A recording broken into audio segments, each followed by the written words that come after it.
ಕ್ಷುಲ್ಲಕ ಕಾರಣಕ್ಕಾಗಿ ಮಹಿಳೆಯೊಬ್ಬರನ್ನ ಆಯುಧದಿಂದ ಇರಿದು ಕೊಲೆ ಮಾಡಿದ ಘಟನೆ ಮಣಿಪುರ ಗ್ರಾಮದಲ್ಲಿ ಸೋಮವಾರ ರಾತ್ರಿ ನಡೆದಿದೆ. ಕೊಲೆಯಾದ ಮಹಿಳೆಯನ್ನ ಮಣಿಪುರ ಗ್ರಾಮದ ಅರಬಿ ಕೆನರಾಡಿ ನಿವಾಸಿ ವನಜಾ ಪೂಜಾರ್ತಿ ಎಂದು ಗುರುತಿಸಲಾಗಿದೆ. ಕೊಲೆಗೆ ಸಂಬಂಧಿಸಿ ಮಣಿಪುರ ಗ್ರಾಮದ ಅರಬಿ ಕೆನರಾಡಿ ನಿವಾಸಿಗಳಾದ ವೆಲೇರಿಯನ್ ಮೆಂಡೋನ್ಸಾ ಮತ್ತು ಪ್ರವೀಣ್ ಮೆಂಡೋನ್ಸಾ ಎಂಬುವರನ್ನ ಪೊಲೀಸರು ವಶಕ್ಕೆ ಪಡೆದಿದ್ದಾರೆ. ಇವರಿಬ್ಬರು ಅಣ್ಣ ತಮ್ಮಂದಿರ ಮಕ್ಕಳಾಗಿದ್ದು, ಇವರು ವನಜಾ ಪೂಜಾರಿ ಅವರೊಂದಿಗೆ ಆಗಾಗ ಮದ್ಯ ಸೇವನೆ ಮಾಡ್ತಾ ಇದ್ರು.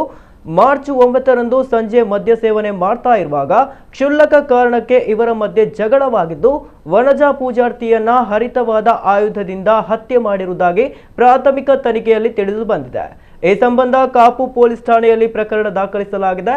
ಘಟನೆ ನಡೆದ ಸ್ಥಳಕ್ಕೆ ಕೆಎಂಸಿ ಮಣಿಪಾಲದ ಫೋರೆನ್ಸಿಕ್ ವೈದ್ಯರು, ಸೀನ್ ಆಫ್ ಕ್ರೈಮ್ ಆಫೀಸರ್ ತಂಡ, ಶ್ವಾನದಳ ಹಾಗೂ ಫಿಂಗರ್ ಪ್ರಿಂಟ್ ತಜ್ಞರು ಭೇಟಿ ನೀಡಿ ಪರಿಶೀಲನೆ ನಡೆಸಿದ್ದಾರೆ. ಪೊಲೀಸರು ಇಬ್ಬರನ್ನ ವಶಕ್ಕೆ ಪಡೆದು ತನಿಖೆ ಮುಂದುವರೆಸಿದ್ದಾರೆ.